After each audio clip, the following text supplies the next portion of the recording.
నమస్తే అండి. నా పేరు doctor DVR Reddy, senior homeo consultant in Sneha homeopathy. ఈరోజు మనము మేల్స్లో ప్రాబ్లం ఎట్లా ఉంటుంది అంటే ఈ సెక్సువల్ యాక్ట్లో పర్సనల్ ప్రాబ్లం కింద చూసుకుంటే చాలా మందిలో ఉండే సమస్య ప్రీమేచ్యూర్ ఎజాకులేషన్. అంటే దీనికి కారణాలు కూడా చాలా చూడడానికి చాలా సిల్లీగా ఉంటాయి, కానీ దాని ఇంపాక్ట్ అనేది చాలా ఎక్కువ ప్రభావం అనేది చూపిస్తుంటుంది. అలాంటి విషయాల్లో కొన్ని మానసికంగా అంటే ఒత్తిడి కలిగినప్పుడు, మన రూమ్లు ఫ్రెష్గా లేకపోయినా, అట్లాంటప్పుడు తర్వాత ఎగ్జైట్మెంట్ అంటే ఆతృత అంటాం కదా, దాన్ని కంట్రోల్ చేసుకోలేకపోయినా ఇలాంటివి జరిగే అవకాశాలు ఎక్కువగా ఉంటాయి.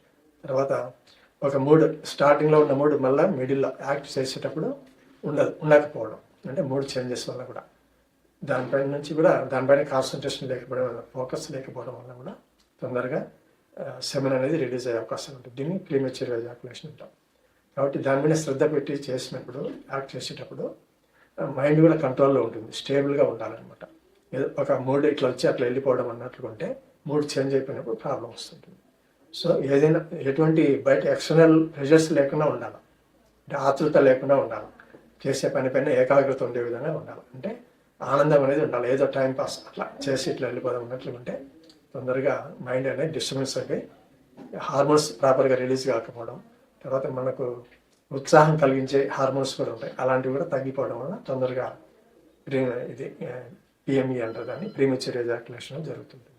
సో అలాంటి వాళ్ళు ఎక్కడ ప్రాబ్లం ఉందో గమనించి, మానసికంగా ఉందా, శారీరకంగా ఉందా, లేకపోతే ఎన్విరాన్మెంటల్ పరంగా ఉందా, లేదంటే ఒక ఫియర్, యాంగ్జైటీ, భయం ఏమైనా ఉంటుందా, ఏదో ఇట్లా కలిసినాం. ఇప్పుడు ఏంటంటే ఒక ముఖ్యంగా ఎక్స్టర్నల్ అఫైర్స్ పెట్టుకునే వాళ్ళలో ఈ ఆతృత అనేది ఉంటుంది, ఎందుకంటే వాళ్ళకి టైం కరెక్ట్గా ఉండదు.